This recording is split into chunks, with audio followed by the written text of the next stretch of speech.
হাদিস মুখস্থ করা। একবার হযরত ইমাম দাখিলি রহমতুল্লাহ আলাইহি, তখনকার যুগের শ্রেষ্ঠ মুহাদ্দিস ছিলেন ইমাম দাখিলি রহমতুল্লাহ আলাইহি, তিনার দর্শে তিনি বসেছেন। লম্বা চৌড়া ঘটনা, যেহেতু হুজুর এখানে বসে আছে এজন্য কি আমি লম্বা চৌড়া আলোচনা করব না, সংক্ষিপ্ত কয়েকটা কথা বলবো ইমাম বুখারী রহমতুল্লাহ আলাইহি সম্পর্কে।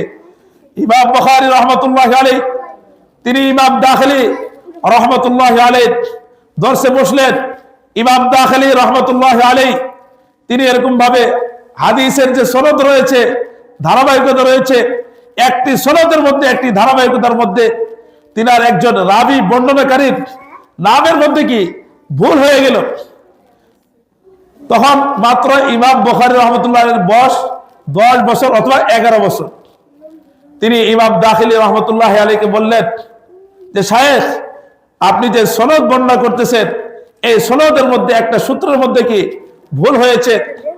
ইমাম দাখিলি রহমতুল্লাহ আলাইহি তিনি অবাক হয়ে গেছে যে একজন 10 বছরের বাচ্চা সে বলতেছে আমি এত বড় কি একজন বিখ্যাত মুহাদ্দিস, আমার হাদিসের সনদের মধ্যে ভুল হয়ে গেছে। তিনি কি রাগ হয়ে গেছেন। ইমাম বুখারী রহমতুল্লাহ আলাইহি তিনি সম্মানের সাথে আদবের সাথে ওস্তাদকে বললেন যে ওস্তাদ জি, আপনি কি করবেন না, রাগ করবেন না, আপনি যে আপনার পাণ্ডুলিপি রয়েছে সেই পাণ্ডুলিপি খুলে দেখেন, যে সেখানে সনদটা যদি আপনি দেখেন তাহলেই বুঝতে পারবেন যে আপনার এখানে কি বর্ণনার মধ্যে কি ভুল হয়েছে। ইমাম দাখিলি রহমতুল্লাহ আলাইহি তিনি তিনার পাণ্ডুলিপি খুলে দেখলেন যে বাস্তবে কি সনদের মধ্যে ভুল হয়েছে। যে তখন থেকে ইমাম বুখারী রহমতুল্লাহ এরকম ভাবে সুনাম খ্যাতি পুরা পৃথিবীর মধ্যে কি ছড়ায় পড়ল। এই জন্য প্রিয় উপস্থিতি, আজকে আমরা যে এখানে খতমে বুখারী অনুষ্ঠান ও দোয়া মাহফিলে উপস্থিত হতে পেরেছি, আমরা অনেক সৌভাগ্যবান। আমি যখন হাটাজারি মাদ্রাসায় লেখাপড়া করি, আমার উস্তাদ তিনি বলতেন যে একজন বুজুর্গ ছিলেন, আল্লাহর ওলি ছিলেন, তিনি 160 অথবা 170টি প্রয়োজনে কোরআনে কারীমের খতম এমনকি বুখারী খতম করেছেন। আল্লাহ রাব্বুল আলামিন এই কোরআনে কারীমের খতমের বরকতে, বুখারী শরীফের খতমের বরকতে 160 অথবা 170টি প্রয়োজন পুরা করে দিয়েছেন। বলেন সুবহানাল্লাহ। এই জন্য আজকে আমরা যে অনুষ্ঠানে এখানে উপস্থিত হয়েছি, এইটা এমন একটি অনুষ্ঠান, এমন একটি মাহফিল যেখানে আল্লাহ রাব্বুল আলামিন দোয়াকে সরাসরি কবুল করবেন। বলেন সুবহানাল্লাহ। এই জন্য যারা আমরা এই অনুষ্ঠানে উপস্থিত হয়েছি, এই খতমে বুখারী দোয়া মাহফিলে আমরা উপস্থিত হতে পেরেছি, আমরা সকলে কি ধন্য কিনা বলেন। আজকে আমরা সকলে আশা রাখতে পারি যে এই খতমে বুখারী অনুষ্ঠানে দোয়া কবুল হবে। আমরা সকলেই আমাদের মন ভরে, দিল ভরে, আমাদের যার যত সমস্যা আছে আল্লাহ রাব্বুল আলামিনের কাছে আমরা চাবো, অবশ্যই অবশ্যই আল্লাহ রাব্বুল আলামিন আমাদের দোয়াকে কবুল করবেন। তা পুরো অবস্থিতে আমি আলোচনা করতেছিলাম যে ইমাম বুখারী রহমতুল্লাহ আলাইহি তিনি এই কিতাবটাকে লিখেছেন কত বছর লিখেছে বলেন? 16 বছর। কত বছর? 16 বছর লেগেছে। ইমাম বুখারী রহমতুল্লাহ আলাইহি তিনার 6 লক্ষ হাদিসের মধ্যে থেকে 3 লক্ষ হাদিস মুখস্থ ছিল। কয় লক্ষ বলেন? 3 লক্ষ হাদিস মুখস্থ ছিল। আর 3 লক্ষ হাদিস এরকম ভাবে তিনি কি লিপিবদ্ধ করে রেখেছে, তিনার পাণ্ডুলিপির মধ্যে ছিলেন।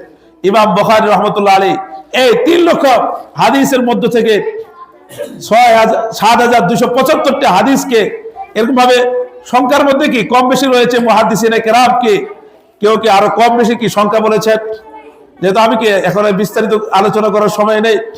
তো ইমাম বুখারী রাহমাতুল্লাহ আলাইহি কিতাবটাকে লিখেছেন 16 বছর লিখেছে। এই এক একটা হাদিসকে লেখার পূর্বে তিনি কি করতেন? গোসল করতেন। কি করতেন বলেন? গোসল করতেন। 2 রাকাত সালাতুল হাজাত নামাজ পড়তেন, মুরাকাবা করতেন। ইমাম বুখারী রাহমাতুল্লাহ আলাইহি রোজা রাখতেন। এরপরে কি মুরাকাবার পরে যদি রাসূল কারীম সাল্লাল্লাহু আলাইহি সাল্লাম তিনাকে ইশারা দিতেন, ইঙ্গিত দিতেন, তাহলে কি সেই হাদিসটা কি এই বুখারী শরীফের মধ্যে কি তিনি রচনা করতেন, লিখতেন। কোরআনের পরে আসাহুল কুতুব বাদা কিতাবিল্লাহ, যে কোরআনের পরে সর্বশ্রেষ্ঠ কিতাব হলো কি বুখারী শরীফ। তো ইমাম বুখারী রাহমাতুল্লাহ আলাইহি কি সবচেয়ে বেশি কি ত্যাগ স্বীকার করেছেন। এই জন্য আল্লাহ রাব্বুল আলামিন এই কিতাবকে সর্বশ্রেষ্ঠ কিতাব হিসেবে কি দুনিয়াতে আজকে পরিচিত কি লাভ করিয়ে দিয়েছেন। এই জন্য মুহতারাম হাজিরিন, ইমাম বুখারী রাহমাতুল্লাহ আলাইহি তিনি তিনার জীবন দশায় কোনোদিন গীবত করে নাই। কি করেননি বলে? কোনোদিন কারো গীবত করে নাই। আজকে আমরা এরকম ভাবে উঠতে বসতে কি গীবত করে থাকি।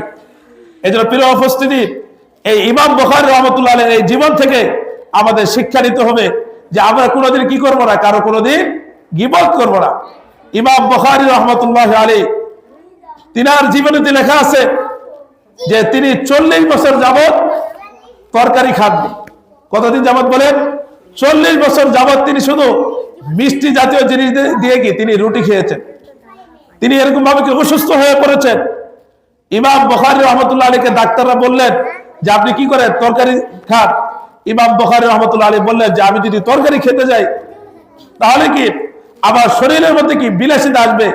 এজন্য তিনি বলেছেন লা ইউনালুল ইলমি বিরাহাতিল জিসম, আরাম বিলাসিতার সাথে কি হয় না, এই ইলমে হাদিস, কোরআন এবং হাদিসের জ্ঞান অর্জন হয় না।